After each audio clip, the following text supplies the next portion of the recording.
Hey there, and welcome back to Mama Drama and Trauma. I'm your host, Jenny Kimmel. Today, we're stepping into month 3 after the ending of my 22-year marriage. This episode covers October 1st through October 15th, the days when the shock began to settle into something heavier. The frantic crying slowed down. But what replaced it was a new kind of ache. More stillness, more staring off into space, more moments of, this is really my life now. This was the month when the fantasy began to fade, and reality in all its painful truth took the front seat. Homecoming weekend. October opened with homecoming weekend, and it was packed with emotions. Derek was in the parade with wrestling. Ryan may have been with basketball. Carson was there, hanging with friends. The parade ran right behind my house, drums pounding, kids scrambling for candy, music echoing through the street, that small town buzz filling the air. And he and I stood outside together, side by side. It looked normal enough from the outside, just two parents watching the parade. But the truth was, there was this awkward tension in the air. Neighbors waved. Some of them knew what was going on. Some didn't, and I couldn't tell which was worse, the ones who didn't know or the ones who looked at us with that knowing glance. I stood there awkwardly because I was the one betrayed, yet somehow I was the one who felt ashamed. And then we ran into one of his old high school friends, and I watched my husband casually tell him everything. Just like that, no hesitation, no shame. Meanwhile, I was still struggling to even say the words out loud. He had came to the house before the parade on Friday to help with some house maintenance. Before the parade, he had already installed motion lights in the backyard. And later, after the parade, he started on a ceiling fan in the living room. Our living room and my office are open to each other. No doorway, just one space flowing into the next. So while he was on the floor, surrounded by screws and fan blades, I was at my desk in the office working. We could see each other. We could talk. And that night, we did. It wasn't casual, everyday talk. It wasn't normal married couple conversation either. It was heavier, charged, almost like we were standing on opposite sides of a broken bridge, trying to decide if we'd meet in the middle or not. He gave off this unsure vibe, like he didn't know where his life was going. And of course, that gave me hope. For a moment, I thought maybe, just maybe, he was starting to see what he had done. He told me he'd always be here for me and the boys, that no matter what, he'd help around the house, fix things, take care of us, because his kids lived here. Those words landed soft and dangerous. I wanted to believe him. I needed to. And I asked him direct questions. Do you love her? Do you love me? Every conversation circled back to the affair. It hung in the air between us, unspoken, but always there. Sometimes it felt like glimpses of who he used to be, and yet it was still laced with confusion, dishonesty, the shadow of betrayal hanging over us. I told him I was filling out divorce paperwork, hoping he would stop me, hoping he would say, "Don't do that. Let's fix this." But he never did. That night, after he left, I texted him, "If you're not in love with me, why do you look for me at the football game? Why do you always want a hug?" Funny that none of these problems came about until your affair partner was in the picture. Remove the problem and fix the issues. And later in my journal, I wrote, "What's so hard to wrap my head around is the fact that you just checked out. Not only did you hurt me in the worst way possible at a time I was struggling in my life, you left me holding the ball to figure out everything after you cheated on me. The you I know would have never just left me to figure everything out. It's like you cheated and formed a relationship with someone else and then expected me to figure the divorce out by myself while you were off enjoying your life with her. Like I never even existed or had any feelings about what was happening in my life. I just wonder who you really were the 22 years we were married. Were you this person all along? Looking back, you've been pushing me away the past year or so. Even the way you acted on Thanksgiving at my mom's after my dad died, that should have been a red flag. I want what's best for you, but I'm afraid you're walking a thin line that could break at any minute. I just wish you could give me the answers I need and the secret to moving on so quickly like you did, like I never meant anything to you. Those words poured out raw, and even now, they still sting. But Friday wasn't the only part of that weekend. Saturday night was the homecoming dance. Ryan and Derek were both going. Ryan needed a ride downtown to Forest Park for the photo shoot before the dance. My husband asked me if I could take him, but I said no. It's your weekend. I have things going on too. You're going to have to be the one to take him. Because for too long, everything fell on me. Every ride, every practice, every school thing, every detail. I was tired of being the only one making sure they had what they needed and got where they were supposed to go. So he took Ryan downtown for the photos. Derek didn't go to the photo shoot, just Ryan. When they got back from Forest Park, we took pictures at the house, some of me and the boys together, some of him and the boys together, Ryan with his girlfriend, the brothers with each other. Those photos, they felt like snapshots of a family holding on by threads. It was a moment where I pushed back against the old pattern, where I said, no, I can't be the sole caretaker anymore. You're going to have to step up and help. And looking back, that was the beginning of me shifting how I handled things. Starting to hold him accountable. Starting to say, you don't just get to check out of this part of life too.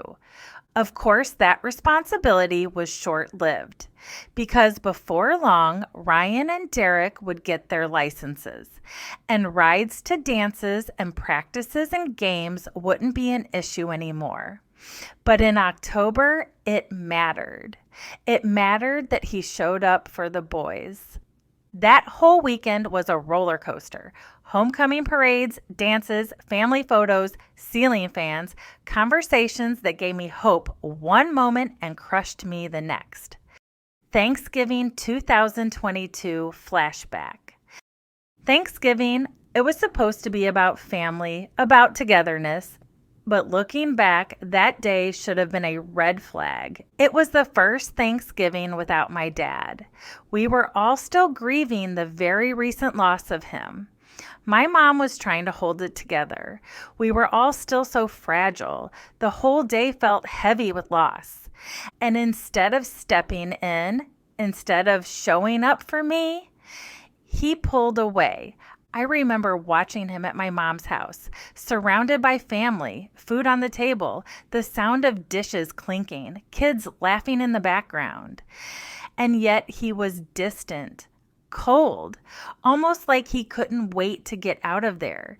It wasn't just sadness, it was avoidance. He wasn't present, he wasn't with me in that grief.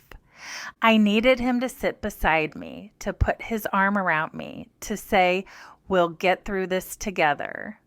But instead, he disappeared into himself. That was the first time I really felt the shift. And now, looking back, I see it so clearly. That moment was a preview of what was coming. He was already pulling away from me, from our marriage, from our family. At the time, I blamed his actions on my dad being gone. I thought maybe it was just the weight of losing my dad. But now I know better. He had already started pushing me out. And on that Thanksgiving, in the middle of grief and family and all the noise of the holiday, I sat there quietly realizing that the man I married wasn't the man sitting next to me anymore. That should have been my red flag. Walking, therapy, and support. When everything inside my house and my head felt too loud, I went outside. I walked. Mornings became my therapy. I'd lace up my shoes and head out into the cool October air. The streets were quiet except for the sound of leaves crunching beneath my feet. The air smelled like damp earth and wood smoke. Some mornings, the fog clung low to the ground and I'd breathe in deep, almost like I could clear my chest with every inhale. One morning, as I turned a corner, the sky broke into pink and gold. I pulled out my phone and snapped a picture of the sunrise. That photo felt like promise, like hope, small but real, that there was life after this, the proof I needed that beauty still existed. While I walked, I thought, I prayed, I cried, and sometimes I pulled out my phone mid-stride, opened the Notes app, and just poured my thoughts out. The words came easier when my body was moving, like I could only process this pain in motion. That was therapy. I kept my appointments with Dr. Denise and Dr. Christy. Dr. Denise sent me a grief chart, a messy mountain of rising and falling in no clear order. That chart was a reminder that healing isn't linear. Forward and back, up and down, messy and human. Dr. Denise reminding me that even when it feels like you're going backwards, you're still healing. And Dr. Christy gave me release, help for the weight in my body. Even when I felt like I was failing, I wasn't. I was still moving forward. And I leaned on my people, my anchors, my mom and my sister-in-law especially. I called them every single day. Sometimes I said the same things over and over, but they never got tired of listening. Their steadiness held me together. Business and finances. If walking gave me peace, the business gave me chaos. Running a business with someone you don't trust, it's brutal. And that's where I was. There was one client who owed us a significant amount of money that we needed to pay his brother who was working at the shop. But instead of stepping in, instead of backing us up, he seemed checked out. It was left to me and his brother to chase it down, to remind him, hey, we need to get this money. We can't just let it go. And it wasn't just that. I constantly worried things were happening behind my back. Jobs being paid differently, money being moved around, things I didn't know about. I felt out of control. Even though I was handling the finances, I didn't feel secure. I didn't feel like I knew everything I needed to know. And when trust is already shattered, that uncertainty eats at you. It was overwhelming. And it made me feel like he wasn't just consumed by his affair, he was consumed by the high of something new. And everything else, including the business, was falling apart in the background. Parenting through the pain. Parenting during month 3 felt like walking blindfolded through a minefield. The boys asked questions about her, about what was happening, about what it meant for our family. And I didn't always know what to say. Most of the time, I redirected them. Ask your dad. Not because I didn't want to talk, but because no matter what I said, I was afraid it would be twisted into, you're turning them against me. That accusation broke me because I wanted the opposite. I wanted them to love their dad. There's no handbook for explaining betrayal to a teenager. How do you tell them the truth without making them hate their father? How do you protect them from the pain without lying? Some days I got it right. Other days, when I went to bed at night, I'd break down crying, replaying every word I'd said and wondering if I'd failed them. I felt caught in the middle, trying to shield my boys from pain while also fighting through my own. Raw words and raw emotions. Even in the chaos, small glimmers of strength began to surface. I challenged him directly, and I wrote what I needed to say in the following texts. A couple of things that kept me up last night. How you said you're not in love with me, but I kind of think you still are. And I kept wondering if you and your affair partner were just trying to set me up, lying to me to see if I'd tell her husband. You made it so clear I wasn't supposed to tell him anything. And it made me feel like you were testing me. But you don't need to worry. I'm not. You gave up your family for her, and that makes me sad because all you can see right now is every fantasy coming true. You don't love her. You love what she does for you. Big difference. And one of the hardest texts I sent, you keep saying you're going to end up alone. What's wrong with being alone? I'm alone right now, and I'm okay. Why can't you be alone and figure yourself out? Those words weren't power moves. They were survival. Me speaking the truth, because in truth, I wasn't just calling him out, I was reminding myself. The divorce paperwork. By mid-October, divorce was no longer just a word. I had started filling out the paperwork, and it was a heavy time. Filling out divorce forms sounds clinical until you're the one doing it. We weren't just spouses on paper. We were intertwined financially, emotionally, legally, logistically. Parents, business partners, once best friends, every page felt like ripping a piece of me away. It wasn't just forms, it was me facing the reality of ending a 24-year relationship, a marriage, bank accounts, credit cards, the mortgage, vehicles, insurance, business contracts, even small things, passwords, logins, auto pays, the cell phone bill. I spread everything out on my desk, forms, statements, a yellow highlighter, envelopes I had been avoiding. My desk felt too small for a life this big. My computer hummed. The clock ticked, each second echoing in the quiet house. As I sat at my desk with papers spread across it, pen in hand, tears blurring the lines, my pen scratching across the page, and the sound felt final. Sadness, overwhelm, fear, but I kept going, page by page. Every line asked me to name something we once shared. Asset or debt, yours or mine? Custody, holidays, the details of a life broken down into categories and checkboxes. Sometimes I cried, hot tears splattering the paper. Sometimes I went numb, hands moving while my heart hid.